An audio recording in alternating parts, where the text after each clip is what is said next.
So it looks like the goalkeeper situation is starting to get a little bit more clearer now at West Ham. We've been sort of waiting on this because of the situation with the goalkeeping coach. West Ham, of course, have been let go of Xavi, didn't we, at the early start of the window, the sort of the popular coach who'd been at the club. He actually came into the club quite a bit under Pellegrini. So he's been there through Pellegrini, then back to David Moyes, then obviously he stayed for Lopetegui. Graham Potter's come in and said that he wants to bring his own guy in. Now this has delayed things in terms of a new goalkeeper, because I think West Ham were hoping to, well, they were going to basically make sure that the goalkeeping coach had a big say in the goalkeeper who was going to be working with his number one. So it's felt a bit like we've sort of once again tied ourselves down to this rule that we couldn't push forward. But I do understand it, but it's made us feel like things have been delayed, and I think that's been very frustrating. There's been some positive news out of this. We've got news from EXWHUEMPLOYEE last night. The Danish under-21 goalkeeping coach Casper Ankergren is who worked with Graham Potter at Brighton.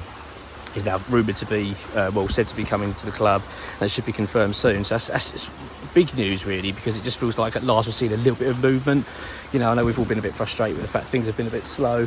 I know we're not the only club doing that, but it does feel a little bit like it has been a bit of a slow burner, isn't it, this window so far, and frustrating that all we continually keep hearing is that we need to sell, we can't do anything until that. And look, that's still the case. I'm not saying that's changed. The narrative of the club is still painfully boring and repetitive, and it's, not good.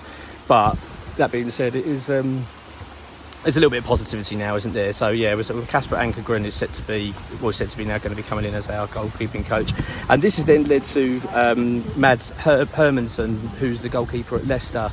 Highly rated. I mean, I don't know, apart from seeing him a few times last season, of course I didn't watch a lot of Leicester apart from when we played them, and obviously a couple of games aside from that, but highly rated, known as someone that can play out from the back, which I know that obviously good with his feet and things like that. That's what Graham Potter's looking for in a goalkeeper. So he's said to be a firm target now. This is kind of the link up. He's Danish as well. He's also got strong interest apparently from Chelsea and Manchester United, so it's not going to be easy. It's not as if it would definitely be getting him, but that's the suggestion, that the fact we're getting in Ankergren, then it should lead to that we get Hermansson through the door as well. So that could well be the new link up, and I know you'd imagine that if it's Ankergren that's then suggested that he's helping the recruitment of Hermansson, then you'd imagine he's coming in as our number one. I don't think the club will be labelling it as that at the moment, obviously still keeping Areola. I'm still confused over that, to be honest, because let's be clear that Areola wasn't happy being number two even when we had European football. He weren't happy with it. Do you know what I mean? And wanted out. There was that. You could see there was a clear frustration at that time when Fabianski was our number one. Obviously, they made the switch last season. I've always said that I don't think Areola's a number one goalkeeper. He's a decent goalkeeper. I'm not knocking that, but I don't think he's a number one. But I just don't see how the dynamic's going to work if they're bringing in bringing in Hermansson as to be the number one goalkeeper to work under Ankergren. I think I'm pronouncing these names right. I'm trying my best. Then you kind of, it's difficult, isn't it, to see where Areola fits in this. So it's an interesting one, but that's what we got news from last night from EXWHUEMPLOYEE, which is interesting.